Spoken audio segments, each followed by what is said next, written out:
Ahoy there, Captain Benzie here, coming at you with another patch notes video for EVE Echoes. At long last, the escalation update is upon us, and tomorrow, 3rd of November 2021, we are getting that escalation update that is adding the new capital ships. Love them, hate them, be meh about them, they are finally here, and we've got the patch notes at long last to go through and talk about how all of this is going to affect the game going forward.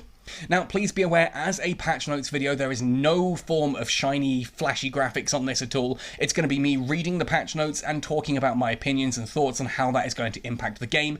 Are these good changes? Are they bad changes? Some of the early patch notes are very similar to the preview I put out yesterday, so if you've watched that, do be aware that obviously the beginning is going to sound fairly similar, but there is a lot to listen out for. As I said though, this is just going to be basically like a podcast, so if you just want to sit back and listen to me talk about this, don't worry about staring at the phone, just put it down next to you and listen away.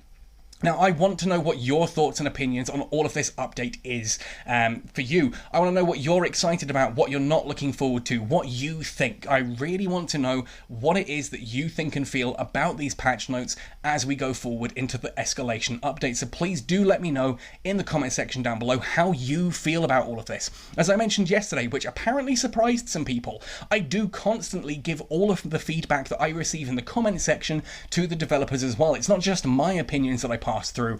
In fact, sometimes when the comment section is against me, I will still give that feedback as well. I'll sit there and say to the developers, well, personally, I feel A, B, and C, but from my comment section, I've seen that plenty of people in the community are thinking X, Y, and Z instead. So do give that feedback. It helps me, it helps the developers, it helps everyone. Anyway, whilst you're doing that as well, please remember to hit like on the video, subscribe to the channel, and if you haven't already, ding that notification bell and select all notifications. I know it sounds crazy that I keep going on about this. YouTube recently has been going through another one of its horrific algorithm things, and I'm finding a lot of people telling me that, oh, I didn't even know you had a video about that. I didn't get a notification for that. If you haven't selected all notifications, YouTube is notoriously bad, especially for gaming YouTubers, at actually giving those notifications. Of course, you can also follow me on Twitter or Discord, and those are other ways to constantly make sure that you don't miss out on any of my content. That said though, let's jump into the patch notes here for the escalation update coming on the 3rd of November 2021. It says here it will start at 0800 UTC plus 0 and will take approximately 120 minutes to begin. To complete. Now, as we start with this bit here, again, a lot of this is very similar to yesterday's preview, so if you have watched that, do feel free to skip ahead to where I hit the event that starts down below. If you haven't watched the preview though, let's just go over this very quickly, very briefly, what this is all about. So the end or the beginning. With the joint efforts of the pilots, Concorde succeeded in destroying the gravitational structure connecting void space, and the invasion from the ship graveyard finally came to an end. In the meantime, research into capital ships has reached a milestone, with each of the 4 empires developing their own capital ship manufacturing technology. Capsuleers ended another crisis in New Eden, but the war still rumbles on. Where the advent of capital technology will lead New Eden next remains to be seen. In this update, 8 capital ships will make their debut. Capital ships, dreadnoughts and carriers are currently the highest tonnage ships available to pilots in New Eden. So that whole thing about the ship graveyard and void space is all basically the backstory to why we are now flying carriers. It's a whole new load of technology that we found through these opening of unusual pockets of space that we are now going to be using to build these super-sized ships, these capital-sized ships. Capital basically is like a flagship size. It's quite an insane thing when you look into how big and heavy these things actually are, and the fact they're not even the biggest ships available in EVE Online. Yeah, we've still got things like super carriers and titans yet to come. Oh boy, that's going to be fun. Anyway, so we've got 8 new capital ships, 4 dreadnoughts and 4 carriers, 2 capitals each for each of the 4 empires. So first of all, dreadnoughts. They don't possess strong firepower by default. In fact, if you do a standard fitting without skills, you get about 300-400 DPS on some of them. It's when you activate showdown mode, they get unrivaled firepower throughout the current New Eden. Apart from boosting a dreadnought's DPS, it also brings bonuses to many other aspects, such as personal repairs. So shield boosters and armor repairers do more to you when you are in showdown mode. However, I do think you become immune, which means you do not get heals from remote armor repairers and remote shield boosters. So logistics vessels can't help you, I don't think. I need to confirm that, but I think that's the case. Do double check. Showdown mode is not without its disadvantages. It dramatically reduces the Dreadnought's velocity as well as preventing it from warping, and it's got a cooldown of I think like 2-3 minutes, so it does take 150 seconds. Takes a long time once you've activated this to come back out of it, so you don't want to accidentally activate showdown mode and then decide, oh, I need to make a quick getaway. It's kind of too late by that point in time. So the 4 Dreadnoughts are the Revelation for the Amar Empire, the Phoenix for the Caldari State, the Moros for the Galente Federation, and the Naglfar for the Minmatar Republic, and I've touched on these in other videos. Carriers attack using on-board fighters, which are like waves of drones. Rather than just having one drone in the slot, you've got 9 in certain situations. Fighters are devastating against regular ships. Space superiority fighters are highly effective against drones, frigates, and destroyers. So those are the ones that you're going to use against small ships. The space superiority fighters. Light fighters, on the other hand, are best against cruisers, battle cruisers, and battleships. In fact, the only thing that a carrier really struggles against is a dreadnought. Other carriers obviously are a bit of a threat as well, but they really do actually tank that quite well. And carriers will quite happily deal with almost everything that New Eden can throw at it, except dreadnoughts. And make of that what you will. On one hand, that gives dreadnoughts a bit more purpose to exist. On the other hand, it kind of means that you've got a carrier that just obliterates everything on its own, and then you just need a dreadnought to come along and take it out. So it's a rock, paper, scissors, where basically the rock is the dreadnought, the paper is the carrier, and the scissors is literally everything else in New Eden. And I've done that the wrong way round, haven't I? But you know what I mean. Basically, carriers counter everything except for dreadnoughts. Everything counters dreadnoughts except carriers. And yeah, it's a horrid little system, but hey, there we go. In carriers, we have the Archon for the Amar Empire, the Chimera for the Caldari State, the Thanatos for the Galente Federation, and the Nidhogger for the Minmatar Republic. I do also apologise, there is one single fly buzzing around this room at the moment, and it keeps deciding to go in front of the microphone. I'm sure you can hear it. I am gently trying to swat it without distracting myself too much from the video. Hashtag Africa problems. Capital ship tonnage restrictions. Capital ships cannot enter high-sec regions regardless of the means, nor can they dock at capsule outposts or be transported using the delivery service. So if you were to buy a capital ship from a station, you can't do that whole regional delivery thing, and you can't get someone else to carry it for you. I don't think you can even actually pick them up and put them in other ships. I'm pretty sure that even when they are deconstructed and packaged, that they do not actually fit inside any of the current haulers. Again, I could be wrong. I'm not an industrialist. I haven't done the math on that, but it does seem quite likely. Now, some people have asked me, where can you dock these? You can dock them at any NPC station or corporation citadel as long as it is in low-sec or null-sec. You cannot enter high-sec, and you cannot dock at capsuleer outposts. Those are your two main things. Notably, the maximum insurance coverage for capital ships is 20% of the estimated value. This means normally where you would pay 30% of insurance points in the value of your ship, you're going to have to pay 80% here. So if, for example, I think someone did the maths, it's like 15 million ISK capital ship, it will still cost you 15 billion, will cost you 12 billion in insurance, which is personally how I think it should be, at least for the start. These are niche and super expensive ships, and we need to get used to that. Capital modules. This update introduces a range of capital ship modules, turrets, missile launchers, light space superiority fighters like combat fighters, shield recharges, boosters, armor repairers, shield extenders, armor plates, batteries, afterburners, micro warp drives, etc. As for capital ship riggings, these are for weapon upgrades, defense upgrades, propulsion upgrades, engineering upgrades, fighter upgrades, etc. Skills corresponding to capital modules will also be introduced. That's things like fighter skills, things like capital missile operation, capital missile upgrade, that kind of thing. Those will all be added as well, with an insane amount of skill points required for them. Please note that most types of capital modules and riggings cannot be fitted to regular ships and vice versa. Some people have been talking about what would happen if you put a capital micro warp drive on an attack battle cruiser. I really don't think you'll be able to. Check the power grid requirements of a capital micro warp drive and check how much power grid a an attack battlecruiser has. It's an insane amount of power grid.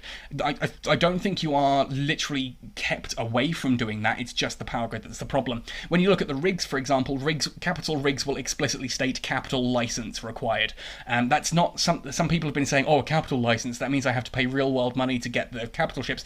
No, not at all. It just means that anything that says capital license on it can only be fitted to a capital ship. It's really that simple.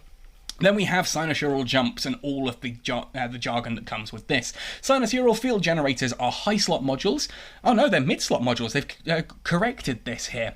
This is a mid slot module and can only be fitted when you have the required bonus. Using this module consumes a lot of fuel. Upon activation, the user will become a sinusoidal beacon that can be searched by other pilots in the same fleet. When requirements are met, which is usually a large amount of fuel in the capital ship that wishes to jump, a jump drive can jump directly to the location of the sinusoidal beacon.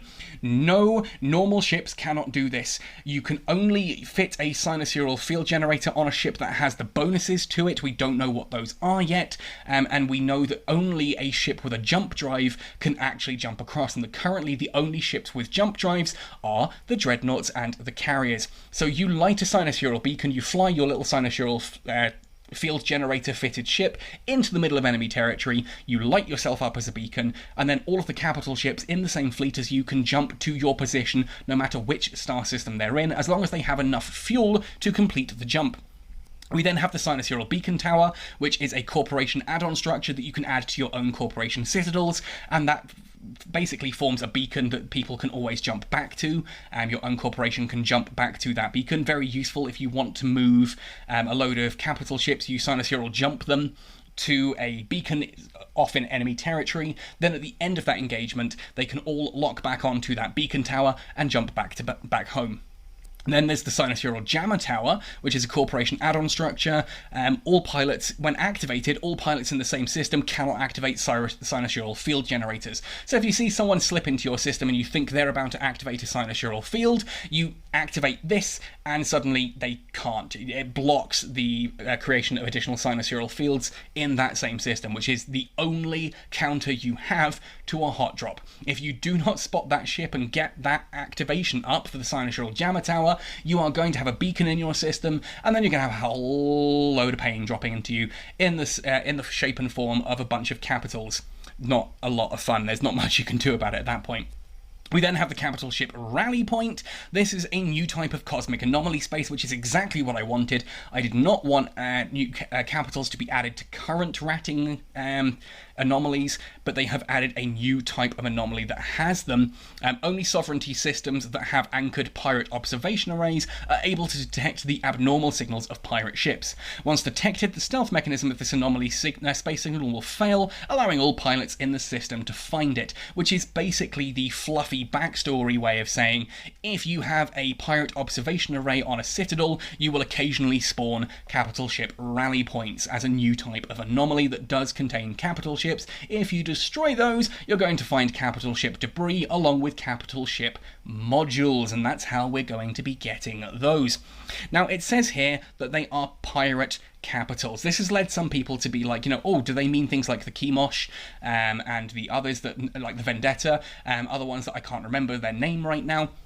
No, these are going to be things like, for example, a Gisti Nidhogger or Gisti Naglfar, or a Core Vendetta, not Core Vendetta, Core Moros, or a, a Senti Revelation or a Senti Archon. They're going to be the 8 dreadnoughts that we currently have, but the pirate versions, like you get a pirate version of the Typhoon or the Raven or other ships like that.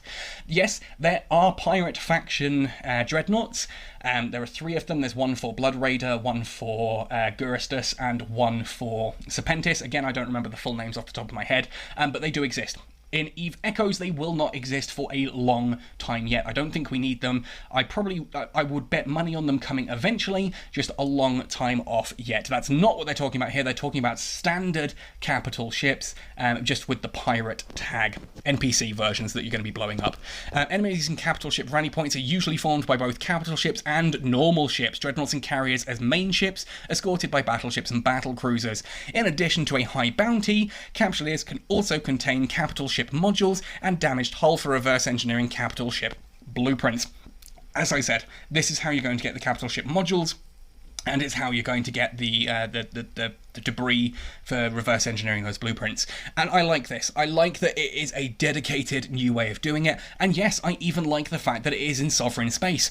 And some people have complained about that. I saw some people comment on the previous video and have contacted me directly on Discord. And as I've said to those people who have said, oh, this means that, you know, the only people who are going to be able to build these are the big alliances. Yes. That's the point. If you're not in a big alliance, there is no reason for you to ever fly a capital ship. If you are not in a big alliance and you're flying a capital ship, prepare to lose it. And that's a lot of ship to lose. Like, seriously, these are not solo ships. And that's something I really, really have tried to stress through these videos over and over and over again. But I swear we are still going to have a whole bunch of people who jump into these tomorrow. Well, not tomorrow because they've got to take time to build. We'll jump into these over the next week or so, skill heavily into them, possibly with a big expensive Plex respec, and then go, oh, this isn't what I thought it was. And I'm just going to be sitting here going, I told you so. I have put out like 8 videos of like dreadnoughts and carriers are not what you think they are. If you think they are big solo ships, they're not. They are designed purely for alliances. And yes, I know there's a lot of solo players saying, oh, this is a sandbox game and I'm not getting any new content. Correct. That's how games work. You can't always have new content for everyone. God, I wish there were more exploration content. I wish we had the Yanjung ships, but there are other people who are like, why would I want that? I want capitals. And to each their own. We will get it all in time.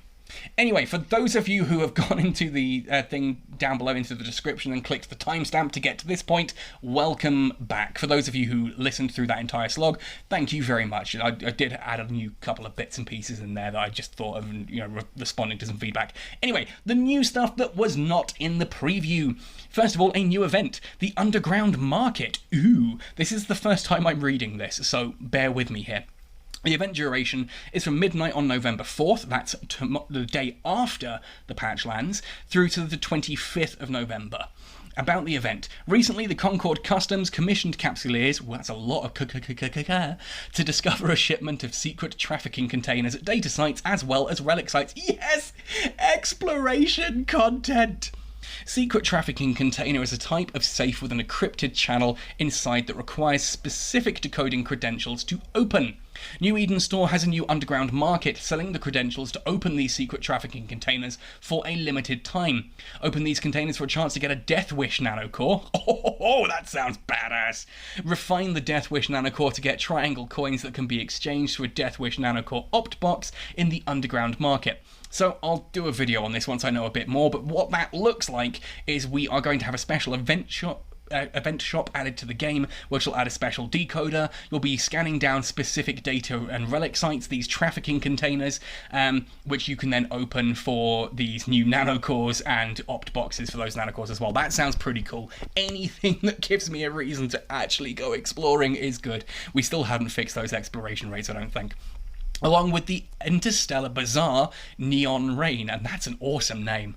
This again from the November 3rd through to the November 14th, so this is only just over a week. The touring band Neon Rain finally made a stop in Amar Prime. Is this a band? Like, forgive me here. Obviously, I know a lot of games like PUBG and that have done collaborations with like K-pop or J-pop bands and things like that.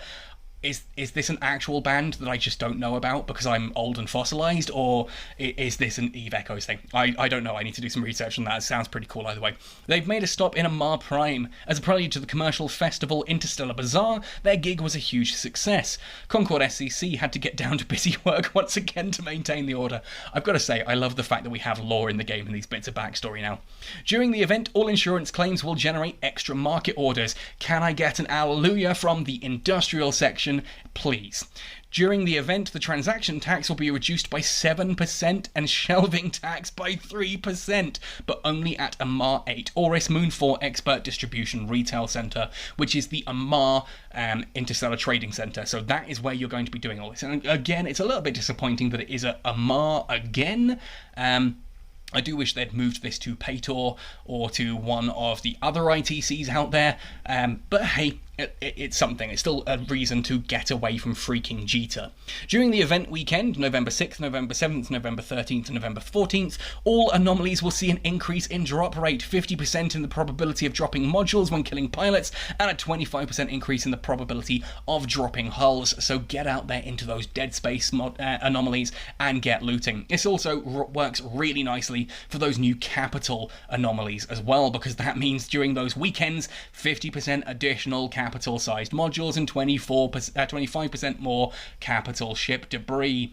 Huzzah. I just really like the fact that all insurance claims will be generating extra market orders, because right now insurance costs 30% of the ship and it generates insurance orders at approximately 30% as well. We know, however, that recently the game was making a distinction between insurance points purchased with Plex, which were more likely to give a buy order, and those earned through events, which were less likely to give a buy order. And I think the developers have taken a lot of feedback from that and gone, oh, okay, yes, we get why we did that, but it's not a good idea. It is really hurting industry, the fact that you're actually getting less, people are buying the ships at 30%, insuring at 30%, but they are spawning back the buy orders at less than 30%. You need to keep those two things side by side. If it costs 30%, it needs to be 30% buy orders. So again, yeah, so 80% on capitals is going to be much nicer for people wanting to build capitals, especially since, again, during the event, all insurance claims will generate extra market orders, so it's probably going to be closer to a 1-to-1 for capital ships destroyed. So get out there and hunt some capitals. The Growth Fund purchase limit has increased, and the purchase limit of Growth Fund SP speed-ups has increased to 15 million skill points. The price will still be the same as with the last grade. This is a way to catch up. And I know, yes, it's a paid way to catch up, with a lot of people don't like, but if you're at the top, if you're already at Tech 10, the point here isn't to squeeze extra money out of you. People are always going to sit there and say, oh, netties have just released capitals and now they want to squeeze more money out of me because, netties are evil and I hate them, but I'm still going to keep playing the game anyway. Shh.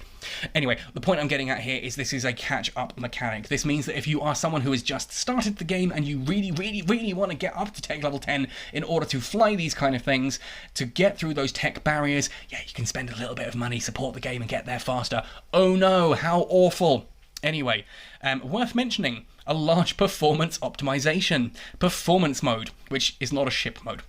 This update brings a major solution for performance drop during large battles, performance mode, which can be toggled on and off in game settings. When it's on, all ship effects and models will be hidden in large-scale battles. This is to reduce the performance loss and lag caused by the game rendering ship models, reducing the possibility of lag and frames drops during combat, and greatly improve game experience during large-scale battles. We've been working hard to improve the performance of large-scale battle, and will continue to do so in the future. Because, let's be honest, if you're in a large-scale battle, you're playing zoomed out anyway, you don't see the ship, you don't see all the cannon shots, so by the game not actually creating them when you're in performance mode, you don't have to worry about it, and that will help lower end devices keep up with that. Because fun fact, your client, your game, when you are struggling to process the information, it means you're not communicating with the server thoroughly, and if you're not communicating with the server properly, then everyone else is struggling to communicate with you because your messages aren't reaching the server in time, and that causes lag. Having people with bad devices not keeping up with the game does cause lag for everyone else. So this is a way to basically get everyone to run onto performance mode and smooth those battles out an awful lot more. And I'm sure that, again, that is a massively welcome thing for a lot of players. And I can hear a lot of people in the background going, thank you, we now get a good way to actually fight combat on these large-scale battles. Excellent. Most importantly for me, I love this translation feature now available for chat messages. Capsuleers can now translate chat messages from other languages into the language they use in the game by tapping the translation button below the message in the chat channel. This is huge. When I'm playing Infinite Lagrange, I am in a union that has English speakers, it's got Russian speakers, it's got French, Spanish, it's even got Italians, it's got loads of people from all over the world all playing in one union. And how do they do that?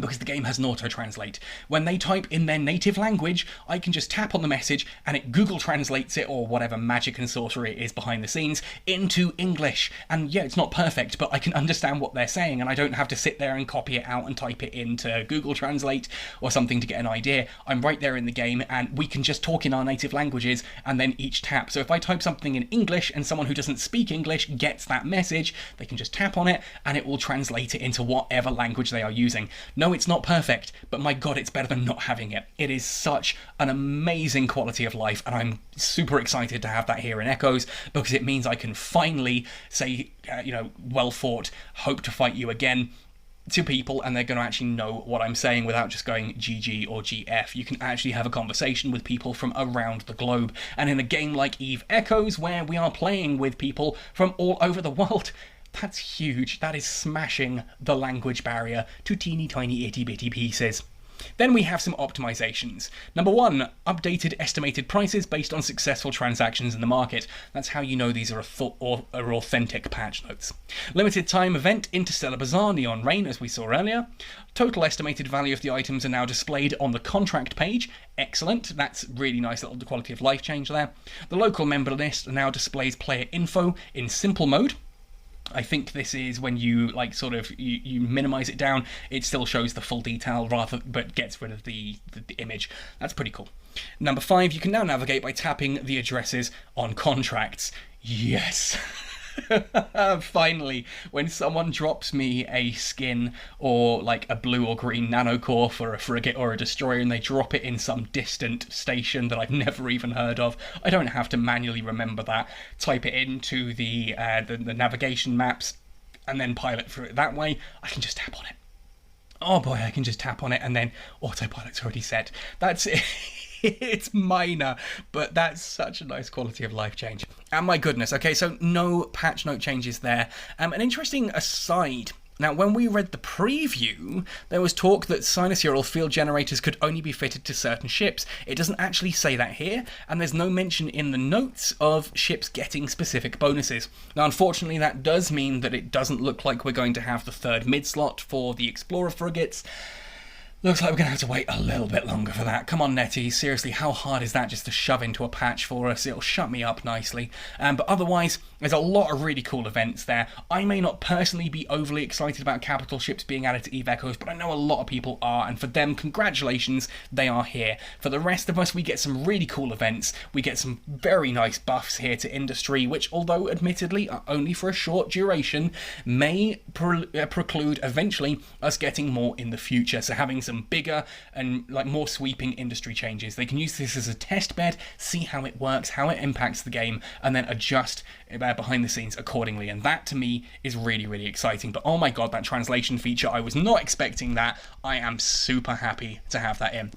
Again though, let me know what you are most excited about, what you're most disappointed about, what are you looking forward to the most. Let me know all of that down in the comment section down below. Come join me on Discord as well. I am hoping to get the weekly screenshot contest up and running again. I'm in contact with Joseph and the guys at NetEase about getting that all fixed and sorted so that we can actually start giving out 2 Combo Omega a week again. I know a lot of people are really missing that. Me too. I love giving that out to the community. It's a great sort of way of doing things. I will try to, I think I am going to try and incorporate those in videos a bit more, but anyway, I'm rambling now. We've looked at the patch notes. Let me know what's exciting you. Otherwise, happy sailing and see you in New Eden after maintenance.